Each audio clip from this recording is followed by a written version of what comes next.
It's March of 2019. I walk into a new office. I'm announced as the new channel chief at VMware. And I go into a leadership meeting that day, and the entire senior leadership is there from across Asia Pacific and Japan. And so my boss announced that this is the new channel chief and vice president for channels at VMware. It's been long anticipated who was going to fill this position. And so I was expecting a little bit of noise, but it was very quiet. So everyone from across Asia Pacific had dialed in. These are all the VPs. And there were a few people in the room with me, including my boss. And then the first person spoke to congratulate me. And I thought, boy, this is a quiet team. It was only much later did I realize that I probably disappointed a lot of people when I came into that room. First, nobody else looked like me. And I was going to be the youngest vice president at VMware globally. So that would set up a chain of disappointments that I would have throughout my career and leading to where I am today. So I wanted to share with you a little bit about my story and where it all started. I think that when we grow up, we are given a script. And for me, the script looked a lot like this. You know, be agreeable. I grew up in a very traditional Indian family in Malaysia. And I was told that you should not speak unless you are spoken to. And God forbid, as a girl, or even now as a woman, that you should be boastful and promote yourself, that you should get really good grades and go to university. I actually dreamed of being a pianist at the age of 5. I finished grade 8 at the age of 17. And I told my parents I wanted to go to music school. But as any good Indian parents will say to you, no, you have to choose between doctor, lawyer, or engineer. And I wanted none of those, but I didn't want to disappoint them. So I went to university and studied computer science. I got a really decent job. I started as a systems engineer. And my parents, they had me late. In the 70s, my mom was 35, my dad was 40. It's considered very late to have kids. So they were very mindful about having kids early. And early meant in your 20s. So these were some of the scripts that I was given as I was growing up. And maybe as I'm telling my story here, you might be thinking about, well, what were the scripts that you were handed? And I carried this script with me everywhere. And that included into workplaces, with friends and family, and also how I judged myself. My great-grandparents are Sri Lankan, and so Sri Lankans are known to be slightly fairer than the general Indians. And so I'm considered to be quite dark. And as I was growing up, my mother would give me this Fair and Lovely cream to help lighten my skin, all with good intent. But for many years, I carried that script that I was not attractive, I was not good enough, nobody's going to look at me, I'm going to have to really work my way through this to even be noticed, because right off the gate, I don't look good. And I carried this script into work. And it sounds something like this. Playing nice, so you don't really rock the boat, you don't really challenge things, you stay quiet, right? You only speak when you're spoken to, you don't ask hard questions. You keep your head down, you work really hard because that is supposed to get you to the next thing. People should know that you work really hard and you're doing all this work, you're paddling really hard, and therefore you should be noticed, you should be rewarded. And what I discovered is that when we follow the script too closely, it doesn't just keep us safe, but it also keeps us invisible. And that is certainly my story. For many years, I was invisible. And I didn't really get the chance to show up in the way that I wanted to, but I didn't know otherwise. And so here's the question that only much later in life that I asked myself, what if the cost of disappointing others is permanently disappointing yourself? And in the beginning, it would look something like being in that meeting, saying something, and people interrupting you. And you just go, well, I guess this is normal. People just interrupt you. Or you say something, the meeting goes on as if you didn't say anything at all. And then a man repeats your idea. And then everybody says, great idea. And you go, yeah. And then you just nod and go, that's right. Yeah, great idea. Although it was mine. Or even, much later in life when I moved into different circles with executives, mainly men, and I would end up laughing at sexist jokes because I wanted to belong and I didn't know to do otherwise. And so there's a cost that comes from following the script. And for me, it was so important that I belonged because there wasn't a lot of people that looked like me. And I didn't want to stand out even more. I didn't want to let people down.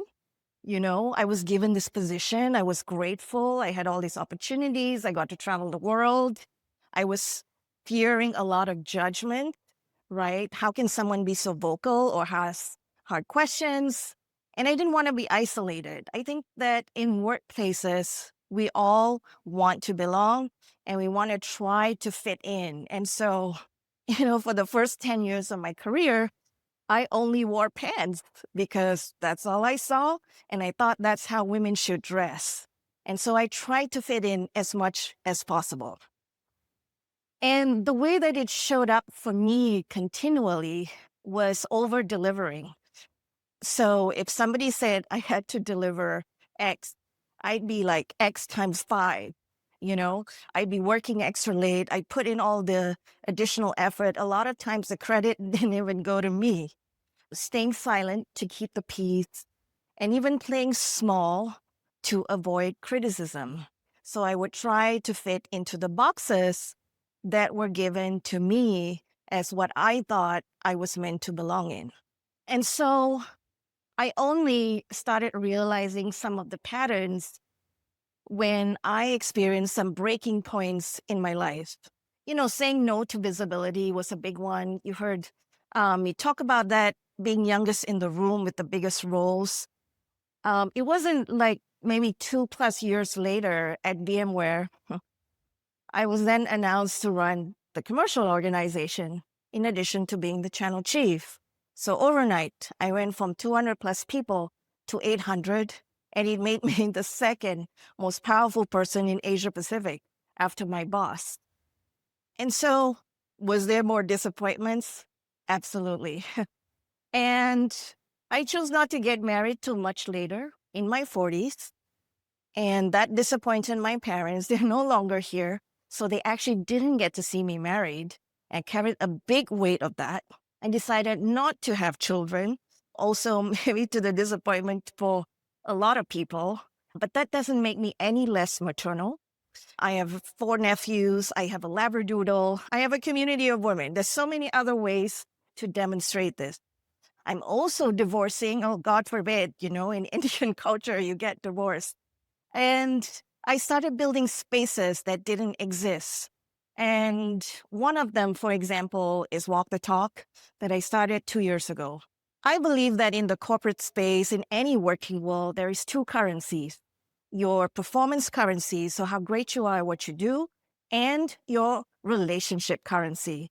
And what most women don't understand about the relationship currency is that sponsorship is the most important one. Now, people think sponsorship is like how Jackie described, you get a free goodie bag. No, sponsors are people who will say your name behind closed doors. And typically, sponsorship only happens within a company. I wanted to break that rule.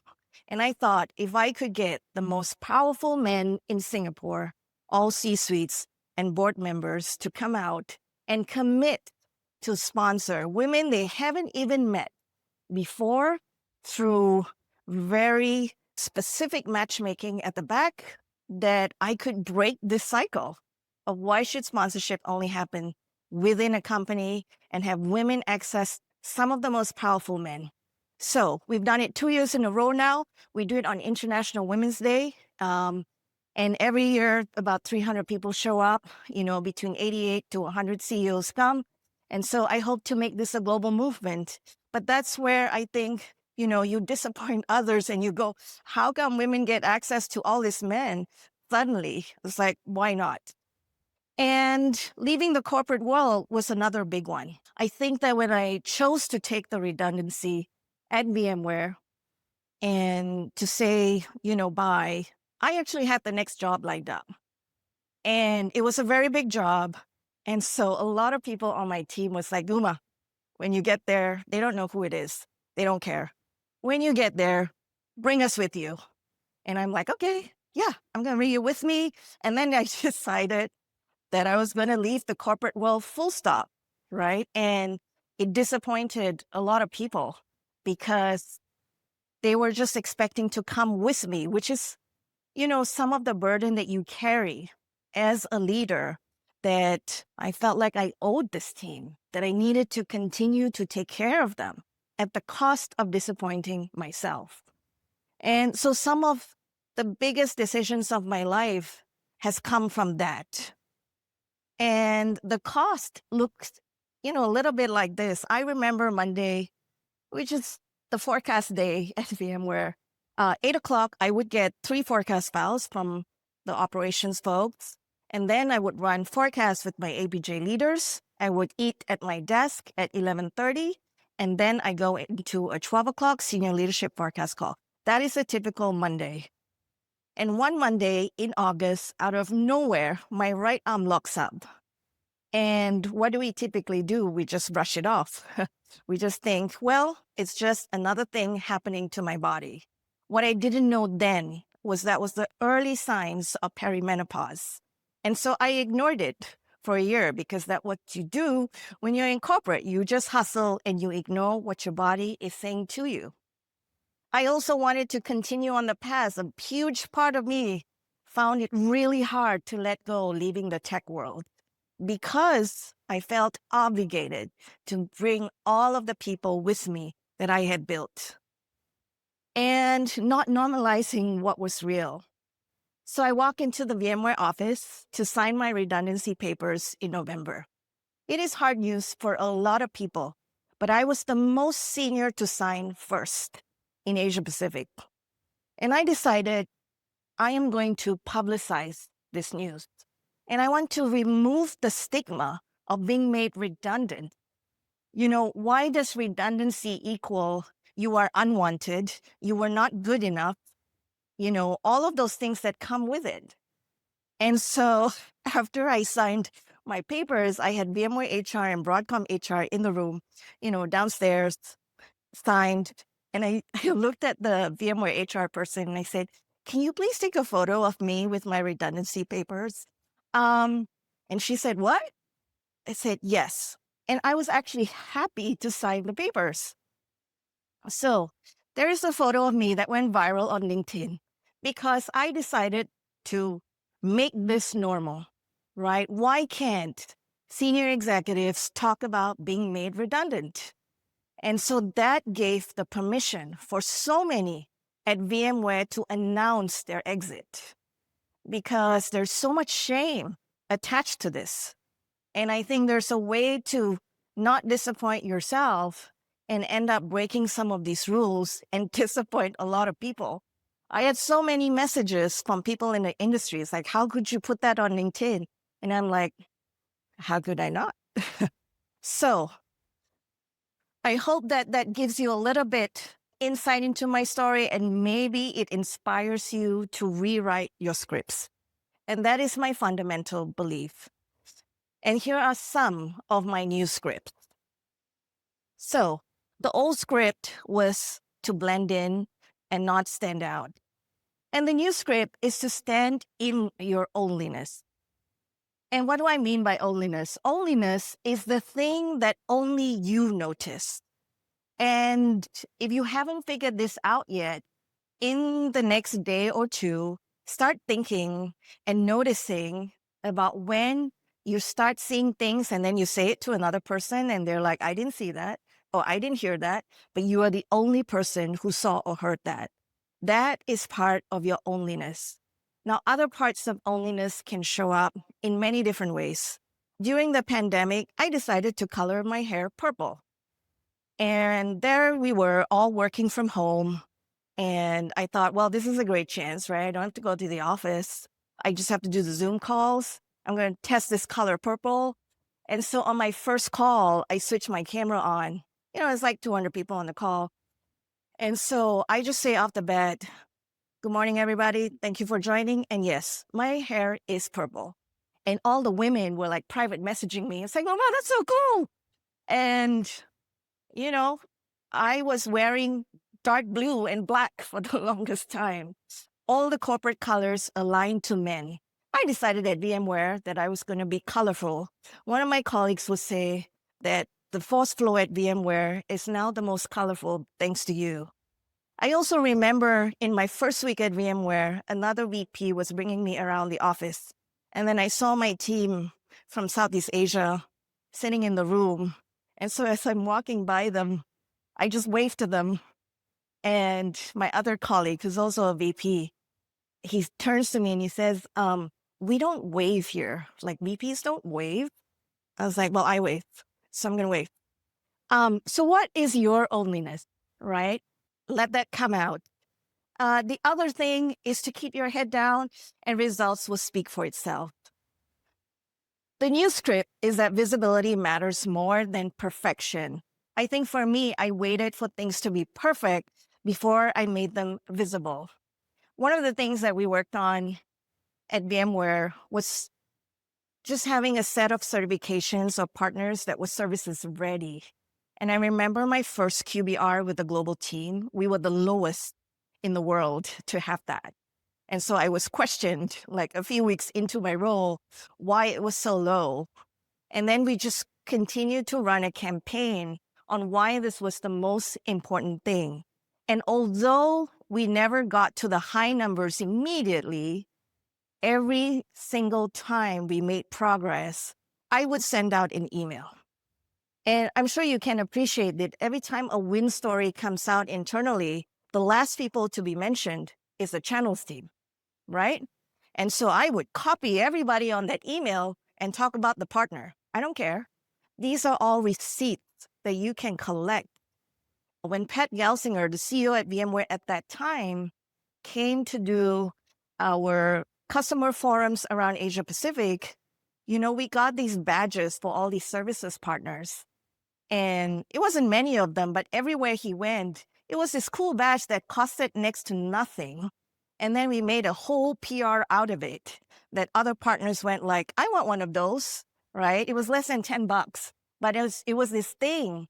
And then EMEA and Americas went, what is that? And we want to do that. So all of this can show up in so many different ways. What is that visibility for you? The old script is to trust the system and that good work will be rewarded. The new script is to pre-wire allies and to keep those receipts.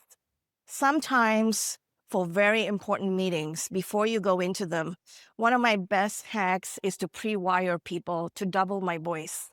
Because like it or not, the voice of two women equals one man. And so you want someone to double your voice in a meeting, to agree with you, to support you, to just enhance what you just said and make sure you get the credit, stop them when you get interrupted, and all of those things. So allies, I think this word is overused, but actionable allies can be really, really powerful for you. And then, wait for permission to lead. The new script is to influence without permission. I changed all hands to all minds during the pandemic because we didn't want to have that hand picture on our slide. So we changed it to all minds. And so the last all minds, the team didn't know it was going to be my last. But I suspected it was going to be my last one. And so the leadership team in APJ said to me, I think we need to bring in an external speaker. Like the team's really down with this acquisition. We're like a year plus in, right? We don't still know what's happening. China's pending and all of those things. And I was like, you know what? I'm going to do it. Like if anybody's role, I have to take accountability. I'm going to do it. I had no idea what I was going to say. And I decided that I was not going to, for the 18 months leading up to the acquisition, as I was traveling around the regions, I decided not to show a single VMware slide. So I decided not to talk business at all. The last thing that the team needed was to be reminded again about our goals. They know what the goals are. They're worried whether they will still have a job, whether that down payment on the house can still be followed through. Someone who's going to have a second child needs to know whether he can still retain that job. So many people had uncertainty. And so I decided that on my last All Minds that I would tell stories about myself navigating uncertainty and what did I do about it. And so there's so many ways that you can influence without permission. For so many of the stories that I have told you, I did not ask for permission. I believe, just do it and then ask for forgiveness later. So leadership today, I think, requires the courage to disappoint, the strength to hold paradox. And paradox for me is the ability to have masculine energy and feminine energy, right? Why should I have to choose between both? Yes, I can be maternal and not have kids, right? So there's so many paradoxes that we can hold both sides of, and authenticity over approval. So I leave you with this question. Who will you dare to disappoint so you stop disappointing yourself? And my final story is this. During the pandemic, we started coming back to the office, and I go into a room to work. My boss is in the next room on a call, and I get a Teams message from one of the most senior people on my team. And she's just checking in, and I noticed there was something not right about her message, because usually she would spell okay as OKAY, but this time she said O and K. And these are the subtleties that we had to learn as leaders during the pandemic. What is happening behind a screen? So I said, can you talk? And we get on a call and she starts crying. And she said, I need to get myself together. I'm not going to put on my camera. I said, that's fine. And she starts to tell me about a global call that she was on the night before. There is 11 men, and she is the only woman on the call. And the other 11, about majority of them are from one of the biggest partners that we have. And so she was bullied on that call. Somebody very, very senior from the partner said, you don't know your job. You don't know what you're doing. I don't know why you're here, etc., etc. And so the thing is, when these kind of things happen to women, the first thing is you're there in twilight zone going, is this really happening to me right now? And then the second thing is that, what did I do? We're always the first to ask ourselves that question. And so, she's very, very senior. And she couldn't believe this was happening to her. She gets off the call. She couldn't sleep that night. She goes for a walk in the morning with her husband. And then she's talking to me the next morning. And then she says, I'm just going to put on my camera. And she's there like crying. And she's like, okay, I'll say, I'm here. Tell me what you want to do. Would you like to come into the office? My boss is also here. And she said, okay, let me think about it. And then she texted me later and said, okay, I'm going to come in. And she comes into the office. By this time, I have, blasted my way through my boss's office and said, I need to talk to you. And I tell him what happened. And he says, call legal, call HR, and call ER, employee relations. So I call each of them, debrief them. So we're all aligned. She comes in, my boss and I talk to her. What is she most concerned about? That she would lose her job if she says anything. And so the first thing we have to do is to tell her that she will not lose her job, and we are 200% behind her. And she has two options of how to report something like this. One, she can write me an email, or two, she can put it through our official system. I cancel all my meetings. She's thinking about it. We have a very long chat. I take her out of the office. And 3 Prosecco's later, she decides, I'm going to write you an email. The thing that switched her is this question. She had a team of all women. And I said, look, I will respect if you don't want to do anything. But what message are you sending to your team who has also been in calls with this person and have been bullied before? So she writes me the email. Now, long story short, they launch into an official investigation. The executive on the other side actually picks up the phone, calls my person, and apologizes. A genuine apology. Months later, he comes to Singapore. As a channel chief, I am obliged to take that meeting. So we meet, and he's got someone on his team next to him. We talk business. The person that works for him goes to the bathroom, and I said, I'm going to talk about it. So I say, first, thank you for picking up the phone and apologizing. And he looks at me and he says, Uma, I had no idea what an asshole I was.